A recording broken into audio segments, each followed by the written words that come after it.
Voilà un nouveau sujet que je traite là en ce moment pour expliquer que les couleurs que j'ai choisies sont volontairement très fortes par rapport à la photo d'origine.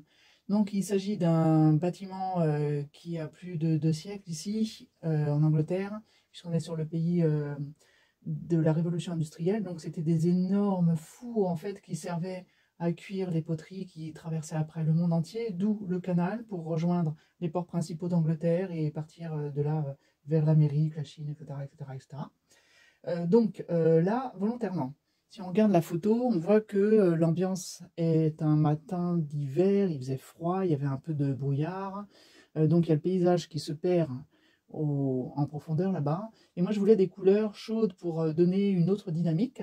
Donc c'est assez prononcé ici, on voit que j'ai mis des rouges, des violets, des verts, etc. Donc ma première étape, elle a été de construire les premières couleurs avec les formes générales. La deuxième étape maintenant, donc le ciel est quasiment fait. Donc là encore, par rapport au ciel d'origine où c'est des nuances bleu hyper claires, grises et blanches, j'ai rajouté un peu de bleu plus soutenu, de mauve. Et pour le traitement donc du mur qui s'écroule, sachant que tout est rouge ici, hein, toutes les briques sont rouges orangées, donc volontairement j'ai mis des couleurs beaucoup plus chaudes pour donner une autre ambiance. Le ciel, je montre un petit peu comment j'ai procédé. Donc, si je pars sur cette zone-là, en fait, j'ai pris des couleurs, ce bleu-là, je suis venue très très délicatement. En fait, je pose le pastel sur le papier sans trop insister. Ensuite, je prends une autre couleur, ce bleu-là, un peu rompu, et puis je mixte directement sur mon papier. Ensuite, j'ai pris ce mauve-là, et j'ai pris des bleus comme ça. Donc j'ai plusieurs qualités de pastel ici. J'ai des Terry Ludwig, j'ai des pastels de chez Marc Ballet à la Bastille, j'ai des Giraud, j'ai des Cédalier, j'ai des Schmink, j'ai mes propres pastels que je recompose à partir des petits morceaux ou des poudres, hein, voilà. Donc je choisis les pastels d'abord pour leur qualité tendre et ensuite pour la couleur. Si par exemple, admettons, je choisis un bleu comme ça mais qu'il est trop sec, tant pis, je prends une autre variété de couleurs, mais je veux absolument qu'il soit suffisamment tendre pour ne pas avoir à trop forcer sur le papier. Pourquoi? Parce que par exemple, pour ici, quand vous faites des transparences, quand vous avez besoin de donner des qualités de transparence ou des rendus, en fait, où on ne sait pas trop quelle couleur utiliser, est-ce que c'est un bleu, est-ce que c'est un vert, etc. Eh bien, tout simplement, je vais venir apposer les différents tons que j'ai choisis. Je prends l'exemple ici du canal, donc on a le reflet du bâtiment. En soi, le bâtiment étant rouge-orangé dans les tons bruns, on devrait avoir un reflet dans ces tons-là.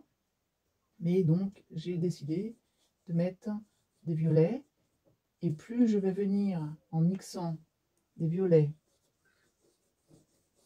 des gris anthracite ou des marrons, si je fais attention à ne pas trop appuyer sur le pastel, on obtient donc un résultat avec toutes les couleurs qui apparaissent et on amplifie ainsi le côté transparence. Pour finaliser, je prends par exemple ce bleu mauve et je vais empiéter sur les deux zones dans le sens de l'eau.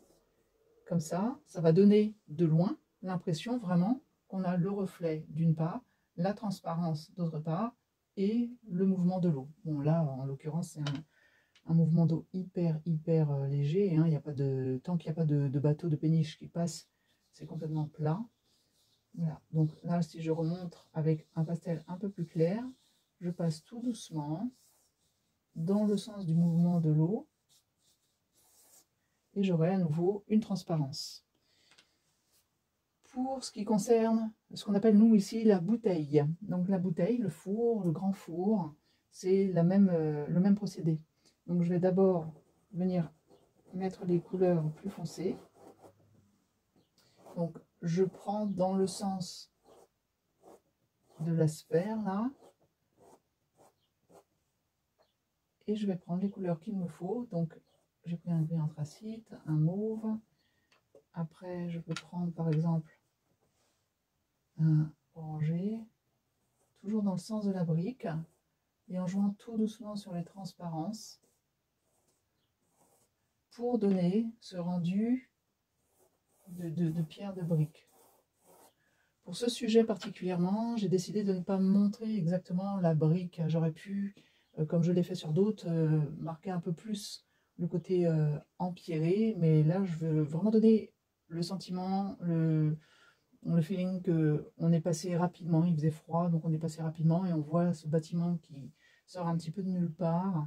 On ne sait pas trop combien de temps il va rester là, tellement il est dans un piteux état. C'est un autre sujet, et c'est pourquoi je décide de peindre le patrimoine que je trouve fabuleux ici en Angleterre, parce que malheureusement, c'est pas comme en France où on peut avoir énormément de soutien du gouvernement sur certains bâtiments.